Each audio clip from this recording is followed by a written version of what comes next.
Okey, untuk bijak wang hari ini 24 September 2013, semestinya untuk waktu ini kita bersama dengan Dr. Niki Syuhada di studio. Assalamualaikum Doktor. Waalaikumsalam warahmatullahi wabarakatuh. Okey, dan hari ceria selalu kita. Okey.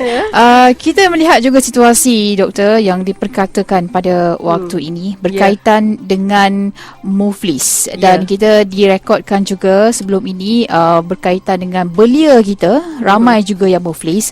Dalam kalangan kaki tangan awam juga ramai yang sudah diiktiraf ataupun dikategorikan sebagai Muflis, dan wujudnya bijak wang ini saya tahu sedikit sebanyak untuk membantu menguruskan keuangan, khususnya untuk menangani daripada mendapat title ataupun dikategorikan sebagai Muflis, doktor. Bukan setakat bocor wang yang kita nak hindari, tetapi juga sekarang kita dah ada ancaman lain iaitu status Muflis itu sendiri. Jadi jika status Muflis itu adalah kerana tidak dapat membayar kepada institusi kewangan di Malaysia. Jadi bila kita tidak dapat membayar kepada institusi kewangan di Malaysia, kita boleh mendapat ancaman Muflis. Jadi apabila kita ingin mengambil loan atau hutang atau pinjaman dengan institusi-institusi kewangan di Malaysia, kita mestilah bertanggungjawab ke atas tanggungjawab tersebut supaya kita tidak mendapat perkara yang sedemikian seperti Muflis. Apa yang terjadi apabila kita Muflis? Ini bermakna kita tidak dapat membuka lagi akaun bersama dengan bank atau apa-apa institusi kewangan, dan dia seperti jadi bekulah bagi seseorang itu jika dia Muflis. Dia tidak boleh mempunyai harta di Malaysia jika dia diisytiharkan Muflis di Malaysia. Jadi keadaan itu akan menyekat kepada pelbagai growth yang patut kita ada dalam kehidupan kita. Dan tapi dalam situasi kehidupan kita pada waktu ini doktor, untuk membuat kereta ada pinjamannya, kita nak beli rumah ada pinjamannya. Betul. Dan pinjaman peribadi juga ada yang memerlukan keuangan yang secara lebih sedikit untuk menampung ataupun menampung perniagaan dan sebagainya. Dan itu memang tak boleh lari lah dari segi kita buat pinjaman. Bagaimana pengurusannya doktor bagi kita mengelak kita daripada terjebak dalam keadaan Muflis? Betul. Pertama sekali kita mesti ingat hutang adalah hutang. Hutang memang tak baik. Itu pertama sekali. Apa yang terjadi adalah makin ramai orang melihat hutang sebagai jalan penyelesaian, tahu Syu. Bagi pendengar-pendengar kita nak lari daripada ini. Hutang bukanlah penyelesaian kita. Jadi kita kalau boleh, kita nak lari daripada tak cukup duit ambil hutang, atau nak mempunyai kereta lebih besar, saya nak berhutang. Jika kita tidak dapat caranya bagaimana untuk membayar dengan orang kata dalam keadaan yang boleh bayar, jadi akan menimbulkan masalah kepada kita. Jadi pertama adalah kita mesti ingat, kita mesti reverse balik pemikiran kita bahawasanya hutang itu kita memang kena jauhi. Hutang memang dangerous. Hutang memang bahaya bagi merangkap, kita. Kita tak boleh ingat biasalah hutang. Kita tak boleh buat macam tu.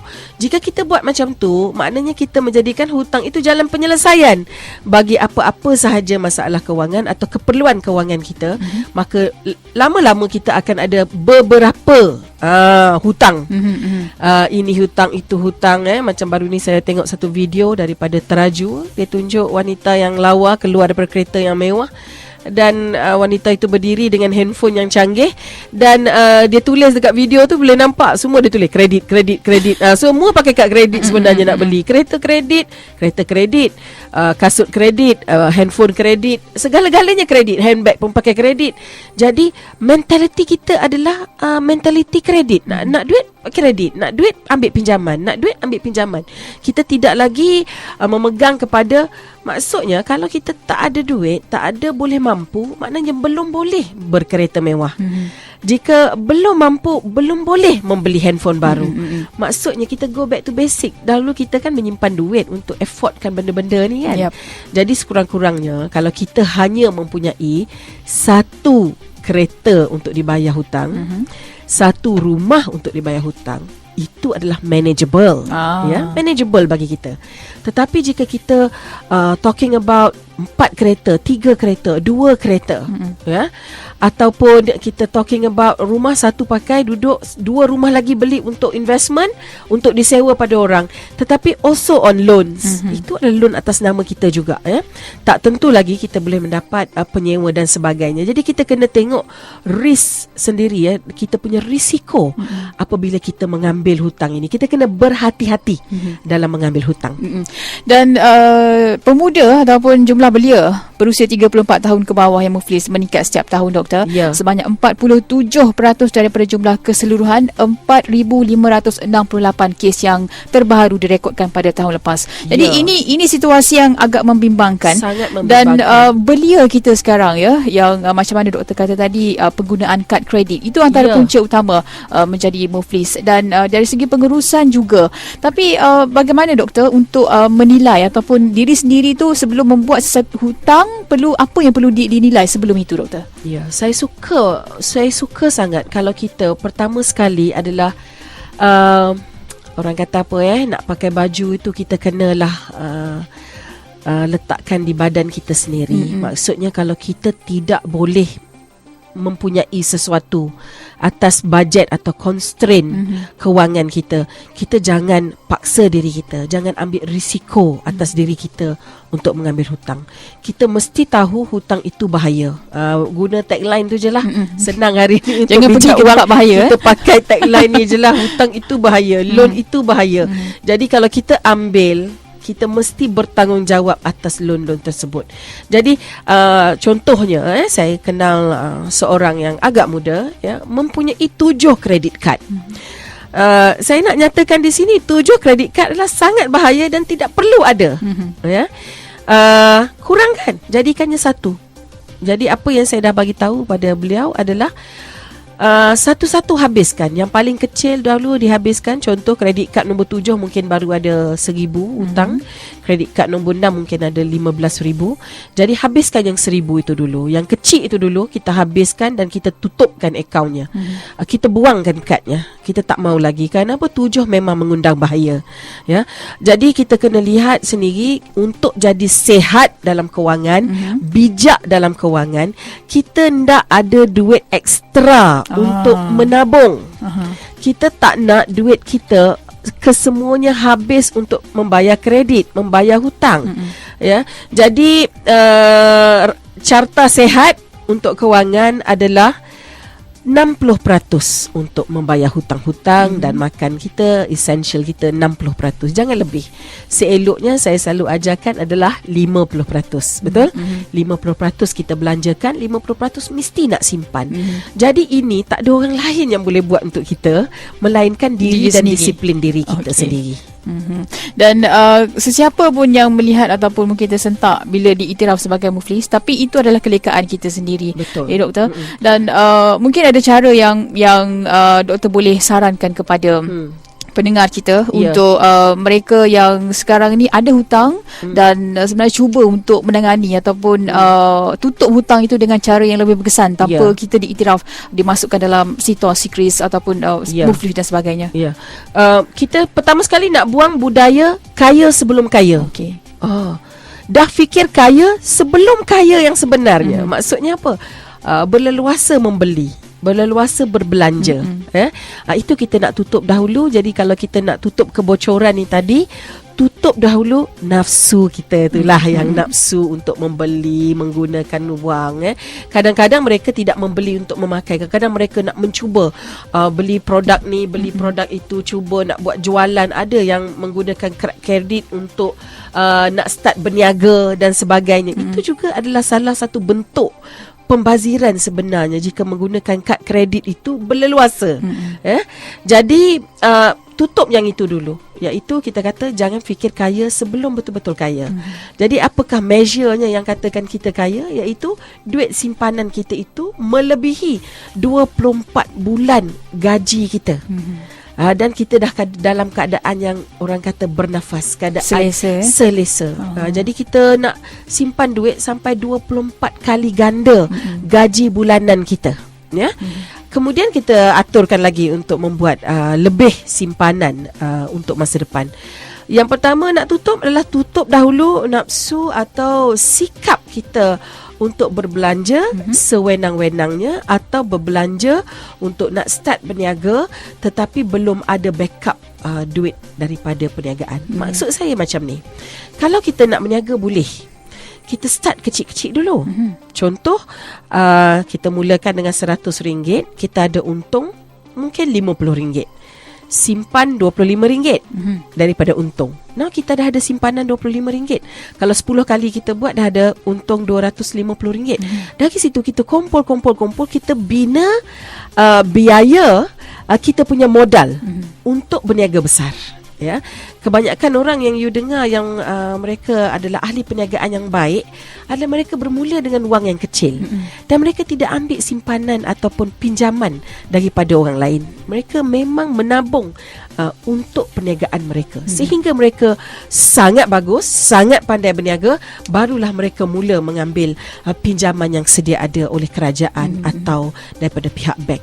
Doktor, bercakap tentang pinjaman, sebelum ini kita dengar langkah bank negara untuk mengurangkan hutang isi rumah dan untuk pinjaman peribadi waktu yang tempoh bayaran balik 25 tahun, 20 tahun dikurangkan selama 10 tahun sahaja. Pinjaman rumah 45 tahun dikurangkan sehingga 35 tahun saja. Pandangan doktor sendiri. Ya, ini adalah sangat bagus ya. Kerana sekarang ni Malaysia punya hutang isi rumah hanya baru dalam setakat 2% untuk orang awam ya. Jadi ini masih bagus untuk Malaysia. Jadi saya memang setujulah dengan guideline yang terbaru ini supaya kita tidak melihat hutang sebagai jalan keluar dalam apa-apa masalah pun. Kita mesti pulang semula kepada menyimpan, menabung dan adakan wang itu daripada funds yang kita raise sendiri dengan susah payah kita sendiri. Itu yang terbaik. Ya, dan kebergantungan kepada hutang itu sendiri, yang macam doktor kata tadi, kalau boleh mulakan dengan sedikit sahaja wang dan sebagainya. Tapi bagaimana kalau dari segi kecemasan, memerlukan wang yang banyak, adakah hutang itu cara yang terbaik untuk laluan keluar daripada masalah tersebut? Kalau yang dari segi yang saya telah didik ramai daripada pelajar-pelajar dalam ilmu kewangan ini, saya katakan ianya bermula daripada minda kita. Jika di dalam minda kita tiada ruang untuk mengambil hutang atau berhutang dengan orang lain atau berhutang dengan institusi, maka kita tidak akan ada jalan itu langsung kerana kita tidak fikirkan langsung untuk berhutang. Jika dalam kecemasan memerlukan wang, kalau orang itu berniaga, dia selalunya akan menaikkan jualan dia, mencari cara untuk mendapat pendapatan yang lebih. Ya, kalau orang yang makan gaji contohnya, dia akan menyediakan lebih awal simpanan yang sedia ada. Contoh dia, kita talk about takaful.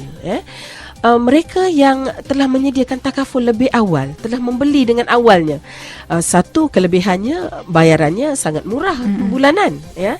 Kedua adalah dia telah menyediakan suatu prasarana untuk digunakan apabila berlakunya kecemasan seperti sakit, masuk hospital, pembedahan, hospitalization lah ya, pembedahan dan sebagainya. Dia dah, itu adalah antara kenapa orang menggunakan kredit kad di Malaysia adalah untuk membayar hospital. Ini adalah reason nombor 3 orang menggunakan kredit kad dengan banyak, sekali RM20,000, RM30,000. Sebab apa? Untuk pembedahan. Jadi jika kita telah mempunyai suatu minda yang kita tidak akan berhutang di mana-mana, kita boleh menyediakan dengan membeli takaful. Tadi saya ada soalan di fanpage saya, dia kata Puan Suzy, tak ingat saya tadi, Puan Suzy tanya kenapa kena ambil takaful, kenapa kena bertukar kepada takaful. Yang pertama adalah takaful mempunyai sistem tabaruk, iaitu sistem Islam yang berbentuk derma. Ya, Jadi saya letakkan duit ini, siapa-siapa boleh guna duit ni, gunalah duit ini. Jadi saya mendapat faedah derma apabila saya membeli takaful. Dan juga saya telah menyediakan suatu cara untuk family saya dan diri saya sendiri untuk berhutang lah, macam berhutang, di mana loan tersebut disediakan oleh takaful, syarikat takaful sendiri. Apabila berlaku musibah pada kita, dia release duit itu kerana kontrak kita dengan dia telah membeli takaful tersebut, ya. Jadi sediakan prasarana-prasarana ini supaya apabila berlakunya musibah, kita tidak perlu mencarinya di luar, tidak perlu berhutang untuk membayar perkara-perkara yang mungkin terjadi dalam hidup kita. Nada contoh, mungkin kereta rosak, kereta berlanggar, tidak mempunyai kenderaan, di mana nak cari duit untuk nak membayar jika katalah insurans tak cover kerosakan-kerosakan tersebut. Di mana nak cari duit? Itu yang saya katakan, mulakanlah dari sekarang. Letak duit ke sebelah untuk emergency fund. Kita bina emergency fund kita supaya ada, ya. Jadi kita nak elakkan daripada minda berhutang atau menggunakan hutang untuk memiliki kekayaan hari ini. Kita nak tolak itu ke sebelah. Persepsi masyarakat, doktor, bila gaji besar boleh memiliki lebih banyak barang mengikut kemahuan ataupun nafsu sendiri, ya. Contohnya gaji 6,000 sebulan dan bolehlah beli rumah dengan harga yang lebih kurang dalam 300,000 dan sebagainya. Pandangan doktor tentang persepsi sebegini. Bila banyak apa orang kata, besar periuk, besar lagi keraknya. Ya. Saya juga dapat tahu apabila macam kata orang nak masuk tahun baru, dia tahu gaji dia akan naik, bonus dia akan dapat, dia dah mula berfikir untuk membeli, merancang. Jadi kita kena ingat, kita ada dua perkara. Satu adalah pembelian gaya hidup, dan satu lagi adalah pembelian untuk hidup. Kalau kita nak hidup selesa lebih panjang, kita kena invest. Kita tidak boleh mula mereka perkara-perkara untuk membeli hanya untuk memenuhkan nafsu kita terhadap pembelian gaya hidup. Jadi kita nak lari daripada melihat orang kat sebelah kita beli apa, neighbor, jiran beli apa, dan terbawa-bawa dengan kehidupan orang lain, sedangkan kita tidak boleh memiliki sesebuah pembelian. Kita tak mampu. Jadi it's okay, ya. Jika kita tidak mampu, tak apa, tak perlu dapatkan perkara tersebut. Tunggu dahulu, simpan duitnya dahulu, cari jalannya untuk membayarnya dahulu, barulah kita beli sesuatu perkara tersebut. Dan pada mereka, doktor, yang sekarang ini hampir kepada situasi yang kita sebut muflis dan sebagainya, ataupun ada masalah berkaitan pengurusan keuangan, apa yang boleh doktor nasihatkan ataupun ke mana boleh mereka tuju untuk mereka mendapatkan bantuan? Pertama sekali, tukar dahulu cara pemikiran tersebut. Sekat semua pembaziran yang kita sendiri lakukan. Kedua, duduk buat bajet, bajetkan betul-betul. Ketiga, carikan cara dia untuk pendapatan mendapat lebih supaya dapat menampung pembayaran-pembayaran. Seterusnya, jualkan apa yang tak patut ada. Jika kita tahu kereta kita dah berlebih, rumah dah berlebih, sekaranglah masanya untuk mengurangkan pembayaran-pembayaran tersebut. Kemudian lihat apa yang ada di sekeliling kita, di rumah kita yang kita tak guna, tak pakai, clear up, jualkan dan carikan jalannya untuk mendapatkan wang masuk kepada kita. Itu number one. Apabila kita menghadapi masalah kewangan, kita nak cari jalan untuk tutup hutang dan bukakan pintu satu lagi, iaitu buka ruang untuk mencari pendapatan masuk. Itu memang crucial. Saya kenal ramai orang yang dia mempunyai masalah kewangan, tetapi dia tak buat ini. Dia tak tutup dia punya cara makan, cara pakai baju, cara membeli makanan, minuman. Dia tak tutup tu semua, tak ada tukar. Kemudian dia still tak pergi cari jalan untuk nak tingkatkan pendapatan. Dia tidak buat apa-apa. Ramai sangat yang beku, ataupun dia terkejut, dia langsung tak boleh nak buat apa-apa. Jadi dia biarkan. Bila masa berlalu, ini yang akan buatkan bank mencari.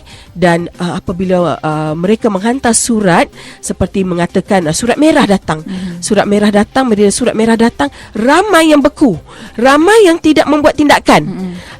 Patutnya dia ambil tindakan dengan menghubungi officer dan pekerja-pekerja di institusi tersebut untuk memberitahu, saya mempunyai masalah, saya tak dapat bayar, saya nak berjumpa dengan tuan untuk kita mesyuarat bagaimana saya dapat keluar daripada hutang ini. Jadi nasihatkan saya kepada pendengar-pendengar yang saya sayangi, jika anda mempunyai masalah ini, ada kertas merah datang, jangan buat tak tahu, mestilah telefon pegawai-pegawai tersebut dan berjumpa dengan pegawai-pegawai tersebut, kerana mereka akan memberikan kita peluang, mereka akan reduce, ada yang mereka akan turunkan jumlah pembayaran, ada yang mereka akan panjangkan lagi cara bulan yang kita bayar. Mereka akan bantu kita sebenarnya keluar daripada masalah kita. Ramai yang di Istiharah Muflis ini adalah kerana mereka buat tak tahu, mereka tak mau berdepan dengan masalah tersebut. Itulah, dan sebelum ni kita dengar juga berita untuk disebabkan bergelar muflis dan malu berdepan dengan masyarakat, sanggup nak cubaan bunuh diri dan sebagainya. Itu yang saya rasa macam doktor kata, mungkin berfikiran positif juga walaupun ada masalah, tapi tetap positif. Kita perlu ingat bahawasanya Donald Trump pun pernah muflis.